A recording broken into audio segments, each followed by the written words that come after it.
They're guys. They do magic. They are the Magic Guys. Yeah, buddy. Ladies and gentlemen, welcome to episode 58 of the Magic Guys. We're here. We're live. We've got a very pixelated Doug Conn in the building. How you doing, Doug? Pixely, good. And we got Jace over in Sydney, all nice and bright. How you doing, Jace? I'm feeling nice and bright today. Feeling nice. And we've got Scriptic in our chat. Thank you for being here, Scriptic, and Bob Possible. He's excited for this episode. And we've got Jason Yoakum. Said your last name right. Bam. Only a handful of days left, Bob. And Scotty Peace in the building. Look, everyone's here. The squad's here. It's the last episode. Champ, actually, it's Jason Yo Champ because he's the champ. Well, that's apparently the way he said it is you say yo and come together. That's how he told me to say his name. Anyway, yes, but everyone's here. This is great. Irrelevant. Yeah. Onward. Yeah. AJ's here as well. Look, I'm sad to say this is the last podcast of the year. Yeah, we won't be doing any more this year. Yeah, no more. We're just sick of it, all right? No more in 2021. I was curious to see, what everyone wanted to do for the new year, your New Year's goals, things like that. And our friend Bob sent in a little audio of what he's planning for 2022. What's up, Magic Guys? It's Bob Possible. And Paul the Fro. On the phone. This year in 2022, ourselves, Jack, and AJ will be releasing SyndicateMagic.com on January 1st. We'll also be performing at all-inclusive resorts in Jamaica. We're going to be unveiling our competition act, which we're going to try to place in every single convention. We'll be doing magic in all 50 U.S. states. We can't wait to hear what kind of exciting things you guys are up to. Keep your eyes peeled for all the stuff we got going on too, please. Wow. I think you just said they're going to do magic in all 50 states. That's so pro. Wow. That was so pro. Go get them, Bob and Paul. Yeah. This is, wow, we got to up our ante. I actually spoke with these fellows the other day. We had a little powwow on the Discord thing, and they've got some interesting things a brewing in the theatrical realm. So I look forward to watching them boys do their thing. It's exciting. It's exciting. And we just had Christmas. I mean, Doug, how was Christmas Day in the US? Honestly, for me, uneventful. My family caught COVID like the day before, so we ended up not doing anything. Erin did go to visit with her family for a brief time, but I just stayed at home and really I just played poker all day. So it was a very non-eventful Christmas. It was a COVID Christmas over here. It's running rampant in the States. This Omicron's just stupid right now. So you put up a post saying you won a poker tournament, but the number was like 72,000. That was the chips in play. Or? There was only it was a $500 tournurnament. It was not a big deal. But for me, it was nice to have a win. That was an Omaha 8 or better, which is one of my favorite games, and it's rare that I get to play those tournaments. They don't run them that much, and then to book a win made me happy. So I shared the moment. Hey, it looked very impressive. It was like $150. It's not, it'll pay for a good dinner, and but it made my heart happy. Yeah, nice. And what about you, Jace? You got on the Christmas beveraginos? I smoked my wife in Mario Kart for 8 hours straight on Christmas Day. Fantastic. I'm glad you finished. I'm glad you finished that sentence. Oh, I smashed the poor girl. I thought that was going somewhere else myself. That's it. Yeah. I was like, man, nice. Sounds like a good Christmas. Yeah. You playing on the Switch? You got that action going? Yeah. We bought. So we literally bought like a new TV, unit, a sound system, and a Switch, just so that we could play Mario Kart if we have guests. Fun. Nice. Pretty much the plan. So it worked out well. Shall I introduce our guest for today? Heck yeah. No, just leave him on hold for the rest of the day. He has information I need. Let's get this fellow on here. Yeah. So for everyone who's tuned in, we have a guy from the UK. It's midnight for him, so we thank him for being here up so late at night. Let me introduce our guest here. We got his name is Richard Parsons from the Southwest UK, Gloucestershire. He does over 100 weddings a year and is here to talk to us about wedding magic. Let's bring him onto the show. What's up, Richard Parsons? Hey guys. Richard got the upgrade. What a nice red carpet rollout. Yeah, I know. Look at I our. love the carpet. I'd also like to make Fancy. special mention that he did not pay to be on this channel at all. So he is oh shit, sorry about that.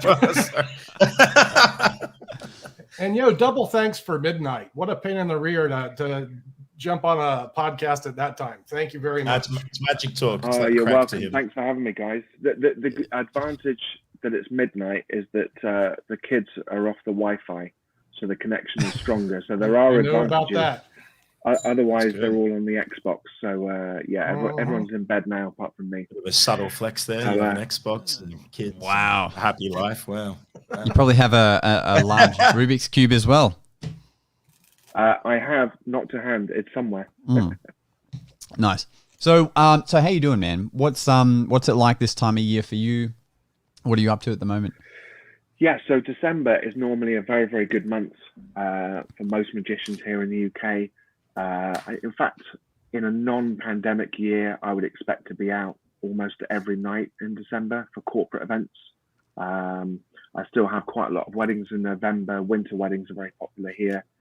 And we were talking earlier that I've got a sort of a hotel residency that I do every year on Boxing Day, New Year's Eve and New Year's Day. So thankfully, although the restrictions are a bit weird here at the moment, events are still on, weddings are still on.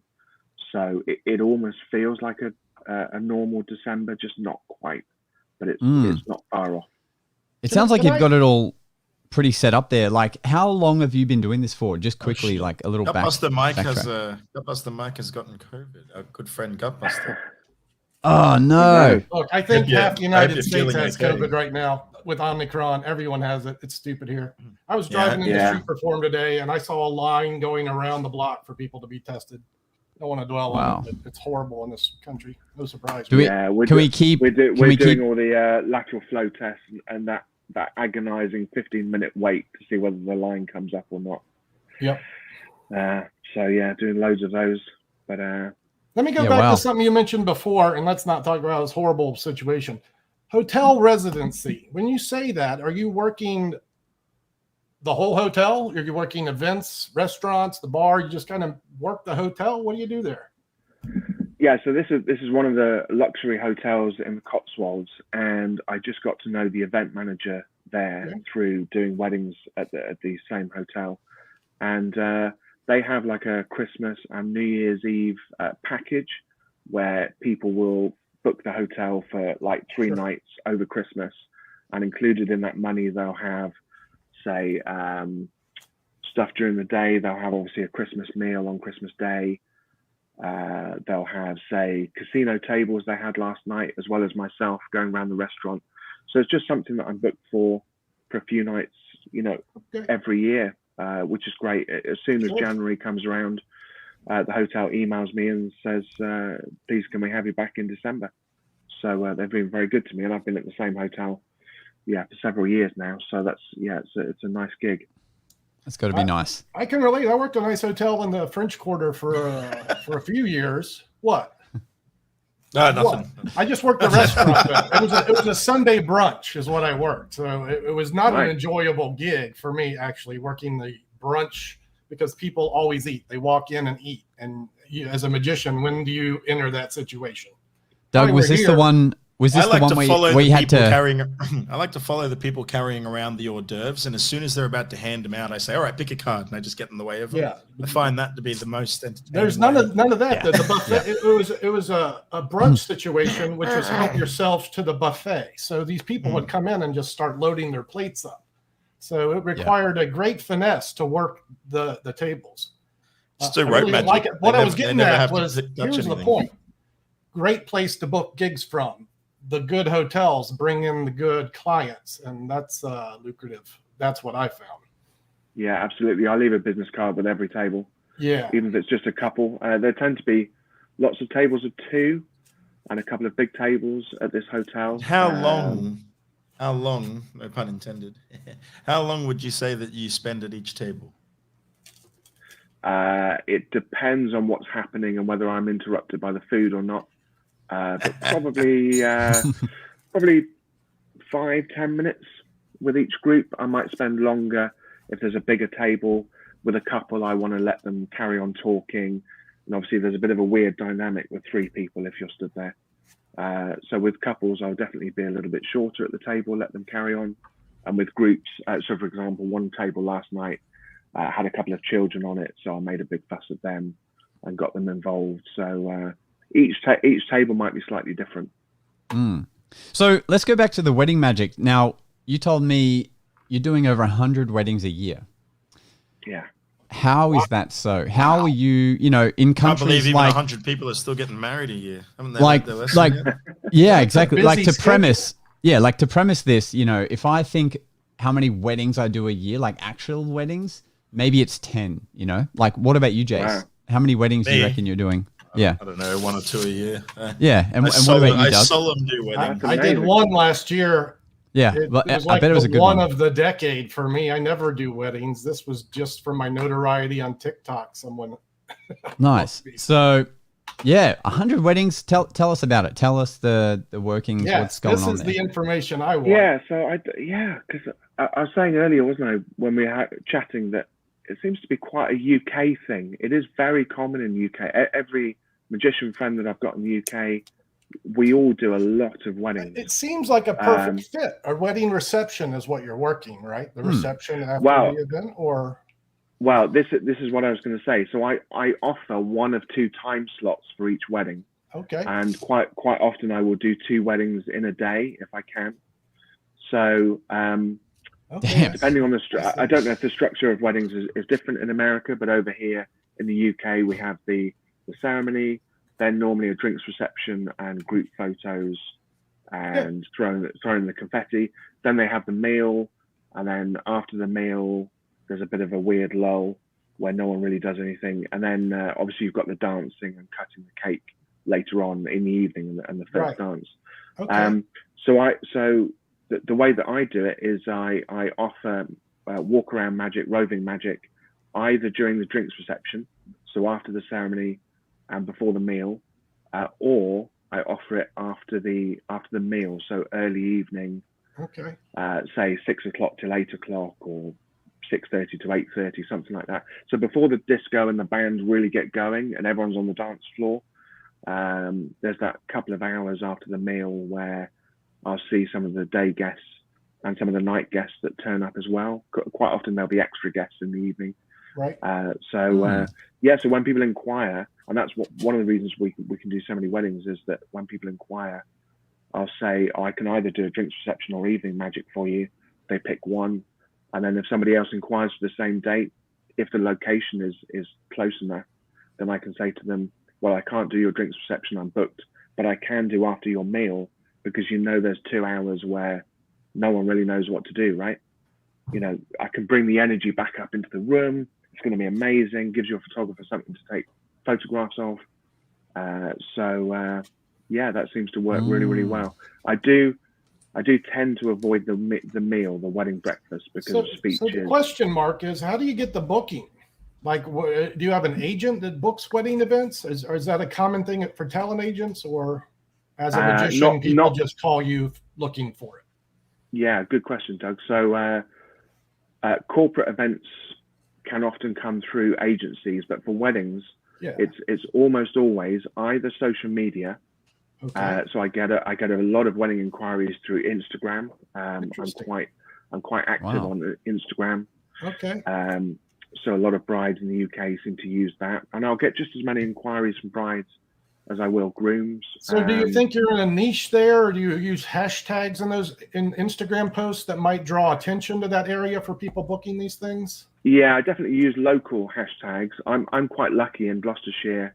There are a lot of wedding venues. There's castles, there's barns, hotels. So there are lots of different types of venues, and a lot of people. London is about 2 hours away from me, so actually a lot of people come from London to my area to get married, because there's countryside and rolling hills, and it's quite a picturesque part of the UK. So I think the location helps. That in my county there are a lot of weddings. Every month. Great. Throughout the year, so it's not even just in the summer. Wonderful. I've got I think about 5 weddings in January, something like that. So there's literally throughout the year, every month. Obviously summer has the majority of the weddings, but winter weddings are popular as well. So will you like tag the event locations you're at? Is that happening? And then yeah, definitely. Yeah, what is your Instagram? I guess we could go look, and then you could get some attention. Yeah. Yeah. What I've noticed, just quickly, Rich, sorry, is I've Rich and I have been friends for a little while, and when I have seen him on Instagram, his page is always full of shots from the wedding, but from the actual pro photographer. So you must have a good relationship with these photographers, or maybe the bride send them to you, but it's just full of like these high quality images. Yeah. And I'm just trying to remember, because I've been following your stuff for a while. Did we first meet through Instagram, like through just seeing each other's stuff? I think.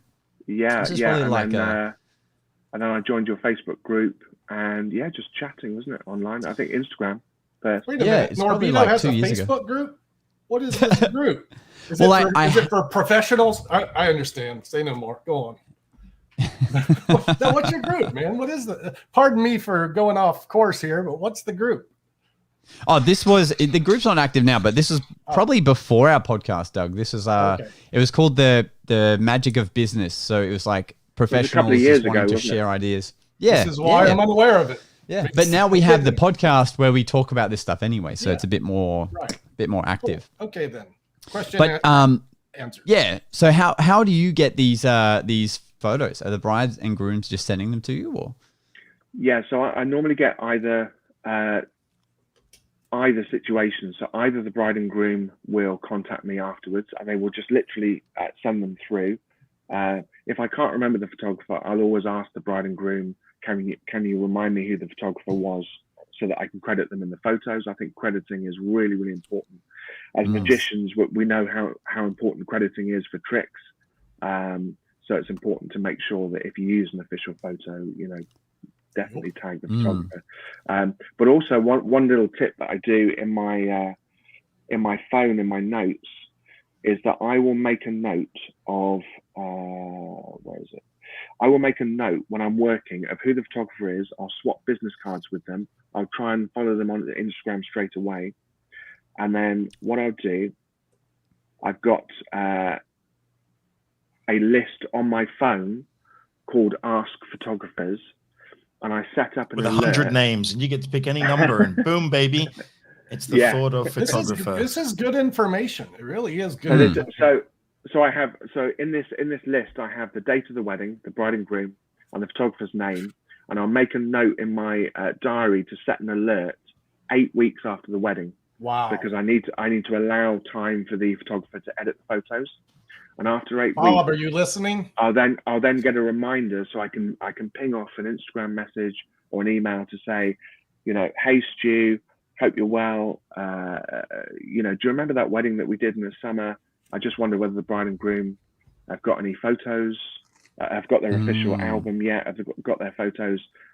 If they have, could you ask them if I can have a couple of the magic shots? And almost always, the photographer will share the whole gallery, and they won't charge for it. I often offer money, but they're not. It's a very it's a nice thing for us to do, to be able to share official photos, but it's nice for them as well if we can tag them. It increases the profile for both of us. So it's a good yin and yang. It's like it's basically promotion for them as well, right? And you must probably over time know most of them now when you see them, surely. Yeah, especially locally. Yeah. So we do have a question as well from Scotty P. This is a great question to ask. For weddings specifically, do you have a go-to effect for couples that you always use for the bride and groom? Let me put an addendum to that. That is not anniversary waltz. You have one that's not anniversary waltz. Because we know that one is beautiful and is go-to. Yeah, sponge bunnies. Have you looked through my Instagram, Doug? It's all anniversary waltz. Is it? Okay. No, it does. That's a you gotta do anniversary waltz, right? I mean, I do use anniversary waltz with every bride and groom. I have used John Allen has got a wonderful trick. I can't remember what it's called, but it's in his book. John Allen is a UK magician, and it's one that uses Post-it notes, and they get stuck together. So that's worth checking out. I'm that's curious, do you reserve anniversary waltz only for the bride and groom, or will you do that effect at other tables if you're working? No, no. At a wedding, I will not do it for anyone else except the bride and groom. And I will also make sure that the photographer is around for that moment. And if you're doing a drinks reception, the best time to catch the bride and groom is before they get announced into the room for the wedding meal. So, you know, when the doors are shut, all the guests are seated, and you know that moment when the best man or whoever stands up and says, "Will you please welcome Mr. and Mrs. So-and-so," and they do all of that. So before that, there's normally 5 or 10 minutes where the bride and groom are just stood in a room waiting, and that's the perfect time. And it's also a nice way to sign off the wedding and say, "Thank you for having me. Have a wonderful day. Have a great life." So it's my finishing trick. And hopefully they keep it and put it in their photo album and that kind of thing. Yeah, I think they do. I think most of them do. They say they do. And they're really genuinely touched by it as well. And I think it is nice, even if you don't do anniversary waltz, I think it is nice to do something for the bride and groom that you do not do with every other guest. So I would say that's another tip, is choose a special trick just for them, whether it's card and bottle or anniversary waltz or John Allen's trick with the post-it notes. Something that's just special for them is a really good way to go, I think. Have you played around with the one that also came from the UK where I think it's called the One, and it's where you have the two of hearts and you move the two initial pips to one side so that the two hearts are together? Yeah, I haven't used it, but I know the one that you mean. Yeah. I tried that one for a little while. It also very effective because now they get this mismade card. Just thought I'd throw it out there since we're talking about it. Yeah, I'm a big fan of. Sorry, Doug. Oh, please finish what you were going to say, because I'm going to go a little left here. Yeah, so I was just going to say the only other thing I like about anniversary waltz is that it's very quick, especially with weddings. Things are happening really quickly. You know, the chef wants to get all the food out. The bride and groom are being pulled from over here to this room over here. So all the wedding magic that I do is pretty quick stuff. So I can just say to the photographer, look, I've got a quick card trick for them. It's very romantic. You know, get the videographer involved. And if you have a look at my Instagram, if anyone wants to go on it and have a look, they'll be able to see that any of the photos that I've got of brides and grooms, if they're reacting, it's almost certainly to anniversary waltz. That's the trick that I'm using. So as we receive this wonderful knowledge, I'm wondering if there's a textbook or a published resource for this kind of information. You know, I've never heard of like a wedding handbook for magicians. Is there such a thing? I think there are a couple of UK magicians that have done wedding books. Right. I can add a link below the YouTube later, if that helps people. Well, my suggestion would be that you pen one. You have such great advice. It's like wonderful knowledge we're getting here, and it could be. Thank you. Yeah. I guess if it is UK centric, then maybe it's not. Doesn't appeal maybe to the world, but yeah, it's great information. The thing I'm wondering is, I know that weddings book their wedding, like people plan their weddings a year, 2 years out.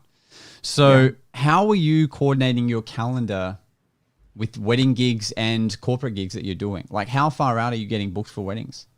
So I've got weddings booked in 2024 already. Wow. Holy damn. Do you get a deposit on those? Yeah, small deposit. Yeah, okay. Small deposit. So normally the further away it is, the smaller the deposit I'll take. Okay. Like something like 10%, 10-20% kind of a thing, or what do you sort of aim for? £50, something like that. You know, or £30. Just that in pounds, case. That means nothing to us. I'm not sure what the exchange rate is. I don't know. I guess that's. I think that's like $100 or something. Yeah, $100. Okay.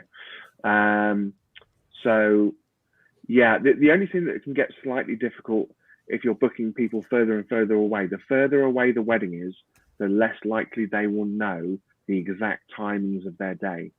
So if I'm booking a drinks reception for next year for a wedding, it's likely that the couple will be able to say to me, Our ceremony is at 1:30. The drinks reception starts at 2.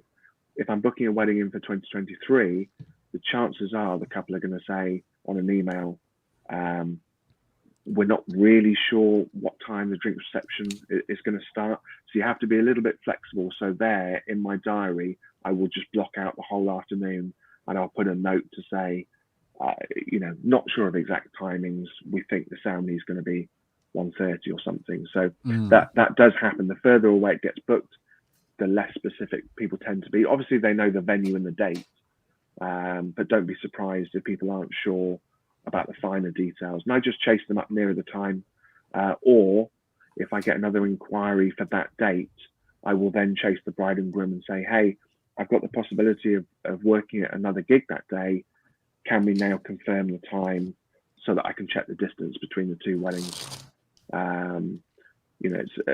We're great around here because there's lots of wedding venues that are very close to each other. So I can easily check whether I can get to another wedding in that day or not. Sometimes I'll do, one wedding if it's in London and just block out the whole day and know that I can't do another one. The logistics don't always work out for two, but yeah. I'm just trying to digest all of that. We had another question, which was, and that's a great answer. So cool. It sounds like your calendar is just like pretty full, but also all over the place. Like there might be pockets where you probably know there just aren't weddings on for those months. So, you can fill them with other things and. Oh yeah. There's definitely. I'll just fill my diary, whether it's corporate, obviously with Christmas events, with the rolling hotel residency. I'll just book that straight in again in January. I probably get wedding inquiries every day, so the diary just literally sort of fills up. But certain days are obviously very popular. Fridays and Saturdays in my diary will tend to go first. I was very lucky in one sense with the pandemic that in 2020 I postponed over 100 weddings. But what actually happened, it was fortunate for me as a supplier because if the wedding in 2020 was booked on a Saturday, when they tried to postpone to 2021 or 2022, the venue couldn't do a Saturday because they were already booked. So then they were coming back to me saying, have you got Wednesday free next summer? And of course, weekday gigs are less frequent. So then I can say, yeah, I can postpone your wedding to next Wednesday, next summer. Yeah, sure, no problem. So weekend days go very quickly in the diary, Fridays, Saturdays, Thursdays. But because of the pandemic this year I've had a lot more weekday weddings. One of the weddings in January is on a Monday, I think. So I've had a lot more work in the week than perhaps I normally would on a non-pandemic year. Yeah, 2 years worth of wedding gigs and earnings in one go. Yeah, it's literally, I don't know if it's the same for you guys, but it literally went from nothing to everything all at once. It just went absolutely crazy when the lockdown ended. Yeah, wow. So let's take a little mid-podcast break. As I've been doing lately, I have a little segment built in for us based around weddings. Nice. Yeah, so let's play that. So for everyone at home, play along as well. This one's just a bit of fun. The video is going to keep rolling, but we'll be able to talk during it. But this one is a compilation of wedding fails. Now with this one, we have to guess what's about to happen. There'll be a little 10-second timer in between the thing happening. We have to kind of guess what's about to go wrong. Let's have a look at the first one. Skateboards are never a good idea. Yeah, Dress is going to get caught under the wheel. She's going to eat shit. How many? Is it just her that's going to get knocked off? She'll fall first and take out 5 dudes with her. Yeah, she's going to take out. Let's have a look. Yeah, boom! One. Oh yeah. Just her. How embarrassing. That was no good. All right. And now the question is, he's going to take out. Yeah. How many people though? Just the bride? 3. I think. I'll take out the priest as well. Let's have a look.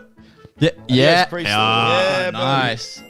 Yeah, look, bride's Gionskis. That's him. Why would you have it right by a pool? I mean, that's their fault. Not? That's funny. Okay. Oh, look at those stairs. This is going to end well. No. Oh, they're going to slide down the rail, but one's going to fall off the back of it, isn't he? Okay. Or they're going to knock off which one? The left or right? Little fancy piece at the end of there. Who's going to fall off? Right looks sketchy. Where's the parkour sound? Oh, yeah. Look at that. That was It's all right. It's all good. He's like, yep, still good. Drunk as can be. Everything's fine. Oh my god. Okay, this looks pretty normal. There's a cat that's going to run and jump on her face. Fire. I predict fire. Fire.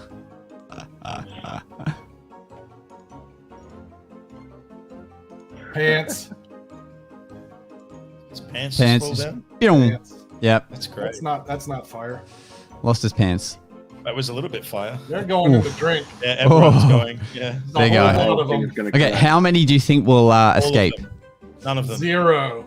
Okay. Yeah. This is not good. I feel this is going to be like a bad dominoes effect. Oh, the quick ones. The quick ones. Look at that. Oh, 4, maybe. I think 4. Yeah, I think this is the last one. This guy has a lot of energy. Oh, does he spear tackle his wife? There's a lot of energy here. I'm sure he just crash tackles her or something. Backflip. This is not going to be good. This is not going to be good. He should crash tackle her. It'd be funnier. Start your marriage off the right way. Oh, no. Man, that was like some Eddie Gordo shit right there. Called the from backflip, Tekken, though. the breakdancing fighter. And into heaven she goes. Oh, man. Oh, boy. And that is some wedding failage. You know people who button mash on Tekken when they're playing that Eddie Gordo fella? That's what that looked like. It looked like the breakdancing Finisher. Finisher just takes her out. Oh, my God. I think it's a good segue into this question, Rich. What things have you seen at weddings go wrong? Or have you? You ever knock over the cake by accident? I have not, but throw cards into I am the cake? very careful around cakes and dresses, especially with the Sharpie. If I'm using the Sharpie for anniversary waltz, that's always a slightly sketchy moment. Tell us the stories where you accidentally, ripped off a dude's pants doing, stolen watch. I am fortunate that nothing's happened to me so far as I can tell. I remember very early on, one of my very first weddings.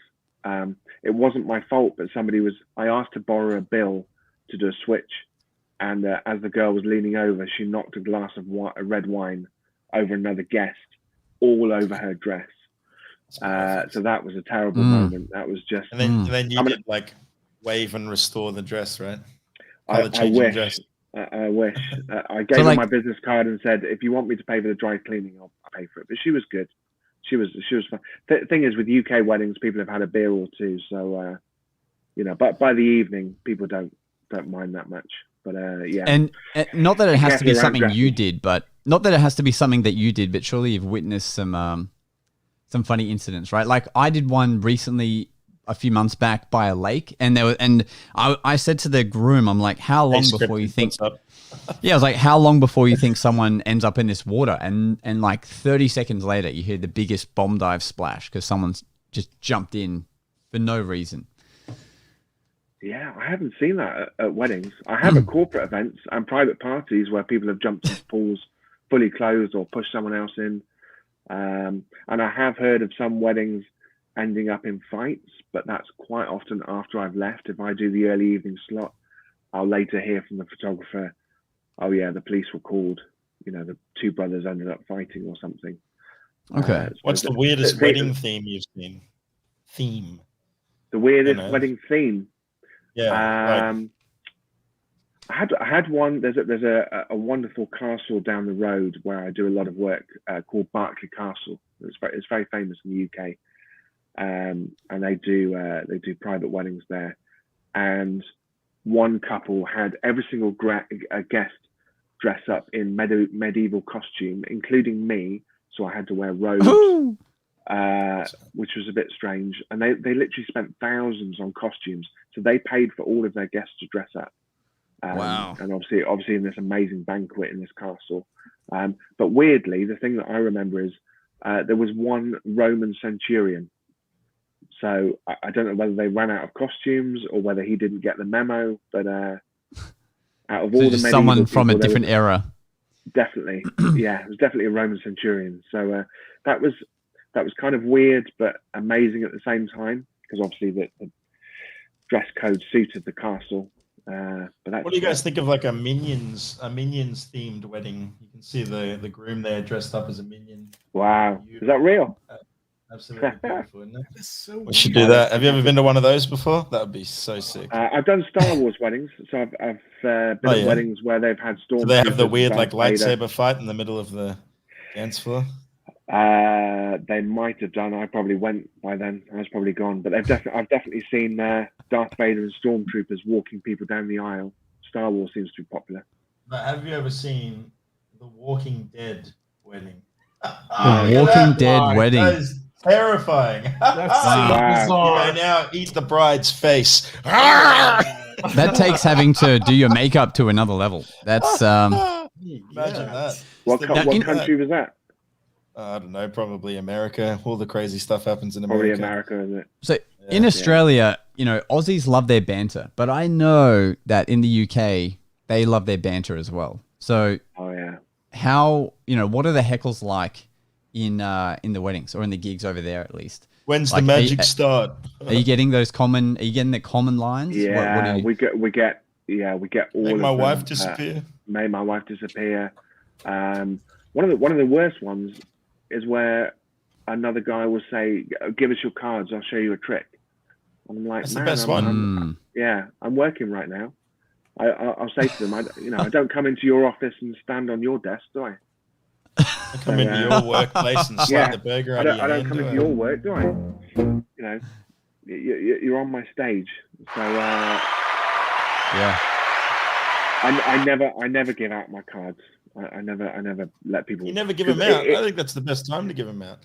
Really? You hand them to the drunkest man in the room. Let him drop it all over the wet floor and stuff. That's amazing. That's the best. Decks are expensive these days. I just get them from Costco. Yeah, that's true. But I find that if you do hand them out, people will inevitably do a bad trick and you never get them back. They'll forget halfway through. But the more they're drinking, are the heckles increasing? Like, do you enjoy banter? Like, do you go back and forth with them, or do you just kind of like shut it down quickly and keep going?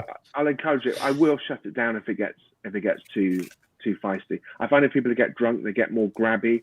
So, like if I'm doing chop cup or something, they'll grab props. They'll grab cards. Oh, dude, that's when you give them the old left, right, good night. You know what I'm saying? The old show them their magic hands. Yeah. See if they can catch these. Woo. I need Jason. Speaking of people that got heckled, I did a show yesterday, public holiday, street show, performing on the street. Anyway, there was this little girl and her mum, and then they had a little brother as well. But this little girl was like the rudest little kid I've ever met, right? And usually I'm pretty good with dealing with kids, but I'm doing a street show, right? So I'm a little bit more harsh. But I was real polite putting up with her stuff. But then she just got to a point where she pissed me off, and I was like, "Shut up, kid." And the whole crowd laughed at her. And then she started crying. Oh, no. She started crying. And then the mum looked at me. The mum looked at me like I was the devil walking the streets of Sydney, the devil. And I looked back at her and I was just like, it's like at any point you could have been a mother and raised your child right, but you decided to let her be a little bitch. And she ended up finishing that show. And it went well. But I was like, that's insane to me that like I'm the bad guy because I have to discipline your kid. She better have still tipped you. Not my job. Gosh. And I'll see her at a wedding in 20 years' time, and she'll say, "I hate magicians." Good. Yeah. I'll walk up to her group, and she'll be the one person that says, "I hate magic," and she'll walk off. Yeah, I met one of those people at a Christmas gig. I have it on video too. It was really weird. But went up to him. I'm like, "Hey guys, have we met yet?" Because it was like towards the end of the night. And then she's like, "Oh, I've been actively avoiding you." She's like, "No, we haven't, and we're not going to." And I'm like, "Wow!" And I was like, "What do you mean?" And then the guy that was with her was like, "Yeah, she really doesn't like magicians." Yeah. I never and I was take like, that personal. yeah, exactly. So I made a joke of it. I'm like, oh, but they booked me just to come and entertain you. And she just gave me the worst look. And I was like, wow, you really do hate magicians. And then I was That's like, right, can yeah. I? And she's like, yeah, I really don't want to see magic. And so I put my cards away. I was like, that's fine. You won't see any, but can I just ask like why you hate them? And she really just looked at me like you were the enemy. She's like, I'm not going into this. And I was like, all right, have a good night. In that so situation, dark. that's a different thing. Like you approached them and she wasn't interested. So it's like, okay, just leave it and walk away. In this case, in my situation, I was entertaining a crowd of people. They've approached up to watch. And the whole time she's like trying to grab stuff off my table and she's like trying to yell out and be rude over the top of me. This went on, mind you, just to be clear, I put up with it for like 10 minutes, man.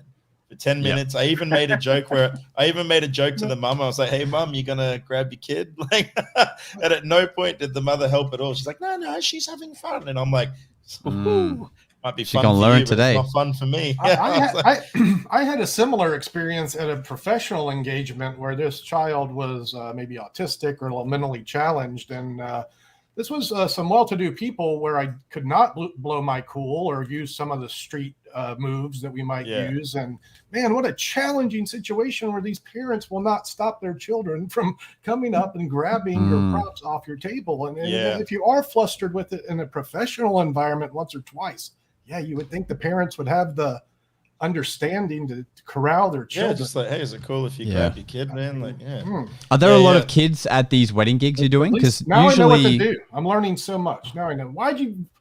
They just make them cry and then berate them. Okay. No. I berated the mother, not the kid. Yeah, no, I got it. I understand. I'm taking because the kid, like, it was so annoying, in fact, that members of my crowd were being like, being like, can you get your kid? Like, it was just so annoying. And this kid was old enough to know better. This kid was like 12, 13 years old. Like, this was not like that old, huh? Yeah. This wasn't some like little 8-year-old that didn't know. And they were crying. Yeah, and they were crying. And I was just like, you need to teach your kid how to behave quickly because she's got very little time left before she enters the real world.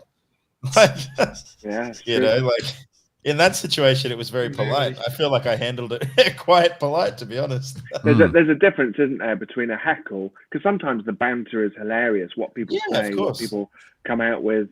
But there's definitely a line, and for me, it's touching. It's touching. The longer you're on the street, the further that line gets. Like, you start to learn how far those barriers, how much you can push that envelope.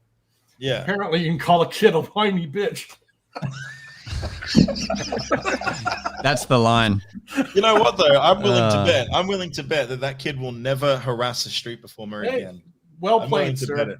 Because it's like, come on, at what point do you just like, I mean, you've got 3 kids, right? Let's say you're at a street show. One of your kids refuses to stop yelling over the performer, grabbing his stuff off the table, despite the fact that he's even said to you, hey, do you mind grabbing your kid? And you just ignore it. Like, what? You wouldn't. Surely you'd grab your kid, right? You'd be like, "Oh, yeah, what are you doing? Yeah, what are you doing, buddy?" Yeah. Are your kids into magic in any capacity? Not at all. No. Oh, good. I think because they've grown up around it and surrounded by it. They know a little bit, but no, they're not interested at all. It's not cool to them.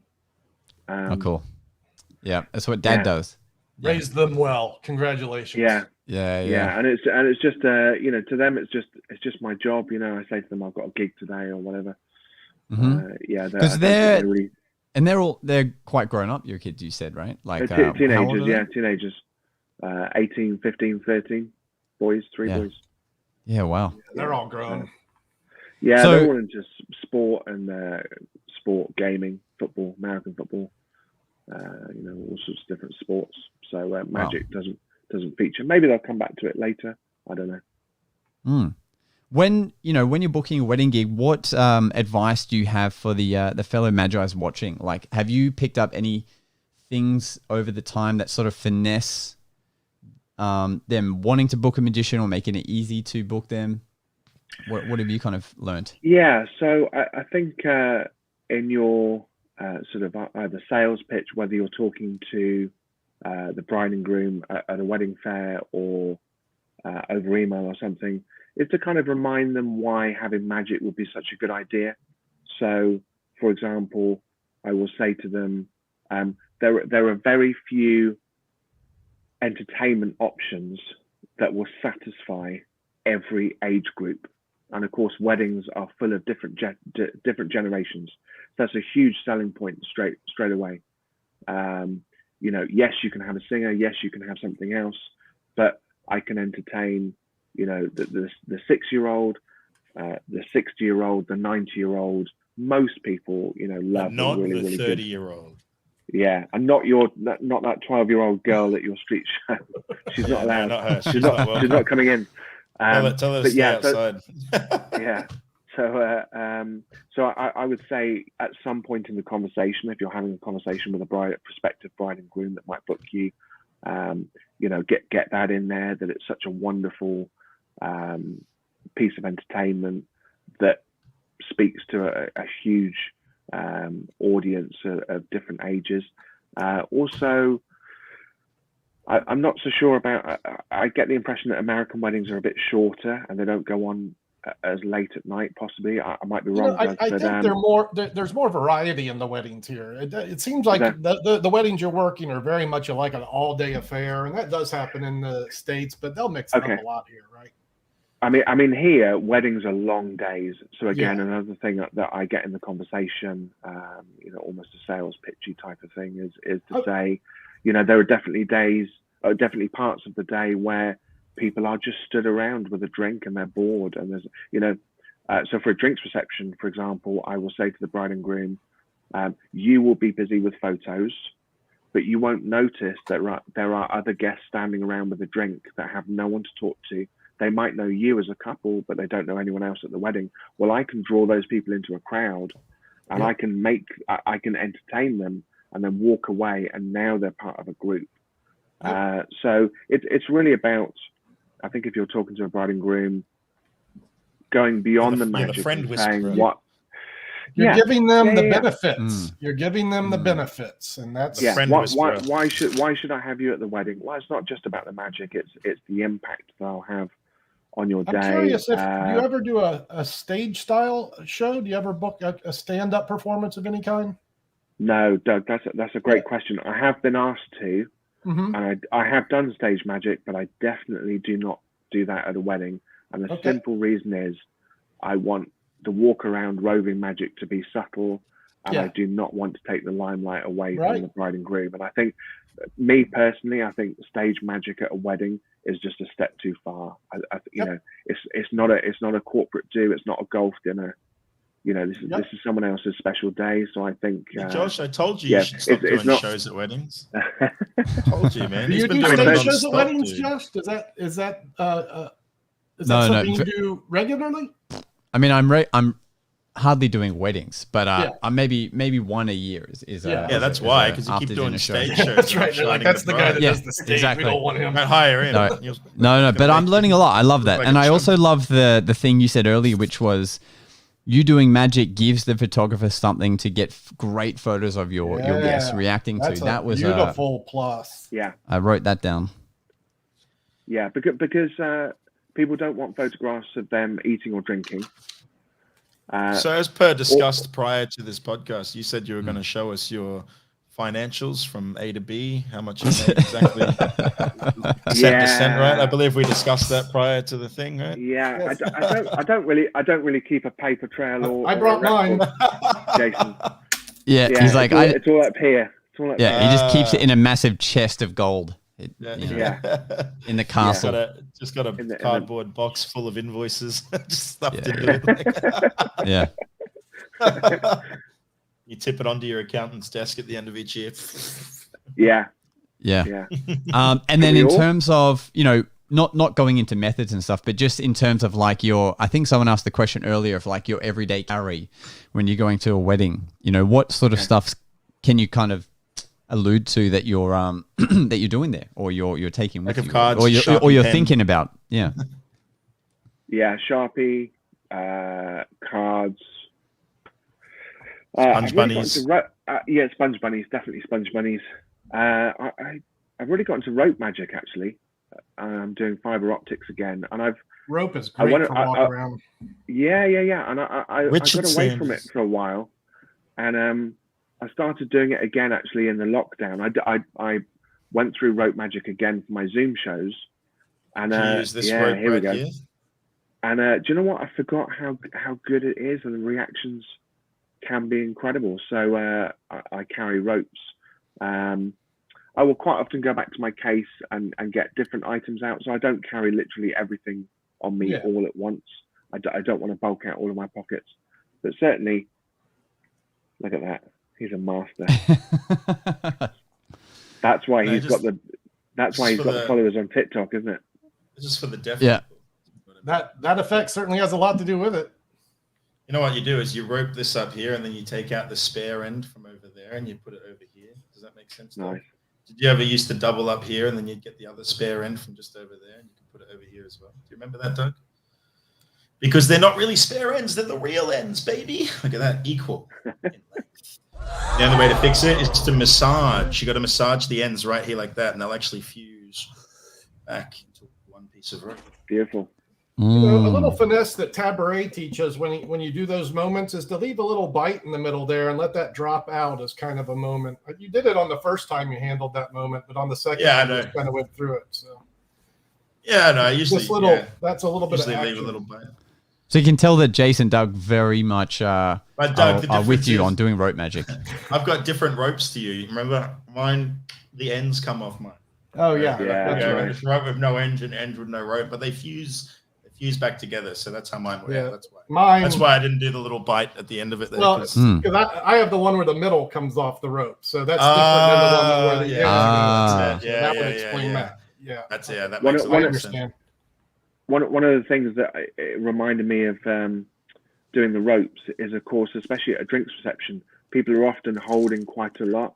They're holding a cocktail glass. They're holding the girls are holding the handbag. They're often can't necessarily pick a card or write on a card. So having something in your set where you can just literally stand there and do it, and they don't have to touch anything, especially surely they could solve a Rubik's cube, is useful. Yeah. Yeah, I just stuff this in my jacket. On your I just get a reel of rope, stuff it in the jacket. Yeah, I thought that was a reel of like manipulating CDs, and I was just like, oh yeah, that too. Amazing. Ladies and gentlemen, just a quick trick. Boom, boom, boom, yeah. Boom, boom. No, rope magic's great. You know, I've always wanted to have a great use of all the wine glasses that people are holding when you're doing magic. But I know some have come out, like what's that one called? I think it's called the souvenir, where the card through the wine stem. Maybe that's definitely an option. Definitely. Then the souvenir one. I think it's called the souvenir, and it's where you put a hole through the card and you magically put it onto the wine glass, right? And then it stays there. Right. But again, I've never worked it, but like, have you found a way to incorporate wine glasses yet? Or no? Well, it's not really on your radar. I haven't yet. How long have you been doing magic? I'm always working. About 17 years, something like that. Yeah. Good. So I got into it as an adult. There you go. Scotty P does people's glasses for an Omni deck. So okay, yeah, I could see that happening. Yeah, that's cool. You could incorporate the glass of the of the wine glass to affect the deck. But what about you, Doug? What do you do with the wine glass? Drink wine. Beautiful. I'm trying to think of a good wine trick. I'm thinking of John Gustafaro's. I use the wine glass gag, with the with the bottom piece where you sort of pretend to break a glass and then you fix it and put it back together again. That's a nice. Yeah, it's a great visual gag. For those who haven't seen that, I believe Michael Lamar teaches it in his Penguin lecture. But I've also been taught it before, and that's probably the best. David Stone. I remember learning that off David Stone. Yeah. I think it's on one of his DVDs. Isn't it? Yeah, because he does like with the knife, like ding ding ding. Oh, yeah. And I believe that goes back to Daryl, actually. Yeah, but I believe that goes back to Marlowe, actually. Well, Hofzinser had it in the 1800s, but he went to his grave with it, so. And that goes back to Jesus. Is that where you're going, Jason? Yeah, I was about to say. Yeah, I think we back to Jesus. Yeah, we both turning water into wine and then accidentally breaking the wine glass, putting it back together. Beautiful routine. Absolutely Great magic. beautiful routine. Great magic book, that one. Great. Done the only way Jesus knows how. Yeah, D The right mentions way. one that I actually was thinking about. It's a Ted Leslie effect where the wine glass bends, the stem of the glass bends, but this requires like a record turntable and a pre-bent wine glass, and that's not happening anywhere ever. Not even the most ideal conditions is anyone doing this trick. The only thing currently that I use for the wine glass, it's not really for the trick. It's that I'll do a rubber band set, and it ends with the knot jumping off the band, and then I'll leave that band on the wine glass as like the souvenir. Okay. So it'll stay there, but that's really so like people can have a talking point. Oh, what's that thing on your glass? The idea of putting like that card on there, an impossible thing on that object that they can't get off easily. I do like that idea. You know what I've always found funny? You perform Crazy Man's handcuffs. Yes, Richard. Do I? Sometimes, yeah. I've got the best way for you to open to the Crazy Man's handcuffs because everyone just takes the rubber bands off their wrists and it's boring, right? So here's what I recommend: you carry around one of these, and you just go, "Ladies and gentlemen, look what I just got sent in from China. This is a present, a gift, if you will. Let me just close this up here. It's a gift from China. Look at that. When I open this box here up, you'll see on the inside my." Holy crap, this is impossible to open. There it is. I've got 2 rubber bands ready, and then you've got to take this box and you put it inside this box. So now you get a nice magical moment. Oh, snap. Right, before you even do the Crazy Man's handcuffs. And then a piece to resistance. 2 rubber bands. One goes in behind the other. You can't go through your fingers, and you can't go... Oh, my eye!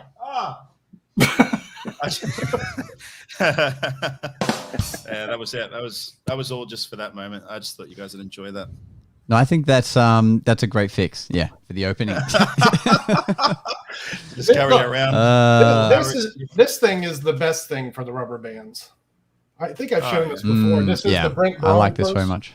Wait, you don't have a Sharpie pen in there, do you? Yeah, I do. So you keep a Sharpie pen. You're supposed to put rubber bands in there. You're supposed to put with the rubber bands too, and that's why this thing's so good for this. I love that this is being shown to us in like 2 pixels. Yeah, if you weren't so pixelated, it would have been great. Right now? Yeah. It's like you're using the internet that time forgot. You know, have I been that way the whole show?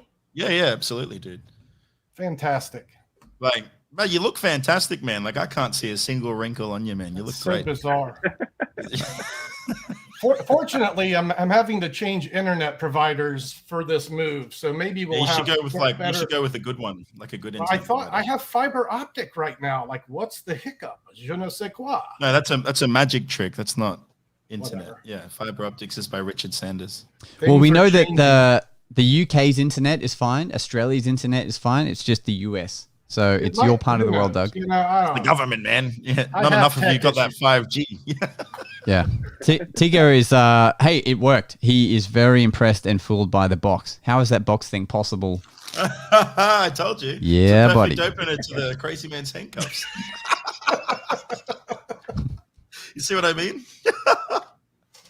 Oh, boy. Leaving people's heads scratching for that one. Yeah. If you guys have any last questions, throw them in the chat. We might rapid fire some. But this coming year, Richard, do you have anything in the works, or are you just continuing to do all these weddings you're probably already booked for? What's obviously you're going to put out that lecture on booking wedding gigs, but anything else? You could do that for sure. You could be booking magic conventions, at least in the UK, and talking about weddings. What a wonderful topic that would be. We learned so much today. Thank you very much. Oh, you're very welcome. Thank you for having me. And I hope that you've taken some vital lessons from our How to Start Crazy Man's Handcuffs course. So hopefully absolutely. that'll come helpful for you as well. And how to handle unruly children. Yeah, and how to deal with like annoying kids. Should have given that box to that girl. Yeah. Tell her to figure that out for 10 minutes. Figure that out, you idiot. Yeah. So all of Richard's details are in the description below. His website, his Instagram. I'll put it on the screen here, which is @GlozMagician. You can follow him, his journey. You can also just see like the kind of photos and content he's putting up. So if you are trying to attract some wedding clients, which I found really interesting, majority are coming through Instagram. So maybe that's something for us to consider as well. I mean, people are are watching. You know, they're watching everything you're doing, and it has to obviously have the same feel as what they want for their event. So lots of juice to it. 388 posts. Holy crap, this man is Damn. Dude. That's impressive. That's awesome. Man. That's good. That's Yeah. And hardly any of the photos are ones that I've taken. I know. Or paid Wait for. a minute. That's There's a amazing. photo right here of you holding a phone like this. Huh? Oh yeah, that's probably mine. This is just smart business. I love it. Well Yeah, played. I love If it. anyone afterwards, you know, suddenly thinks of a question that they forgot to ask, they're very welcome to message me on Instagram. I'm happy to help people if they're a bit stuck or you know, have got an idea or forgot to ask something. Just get in touch. Really appreciate it, man. All right, guys, that's episode 58 of the Magic Guys. We'll see you next week. Take care. Thanks for listening. It's time for us to disappear now. But we'll see you again on the next episode of the Magic Guys.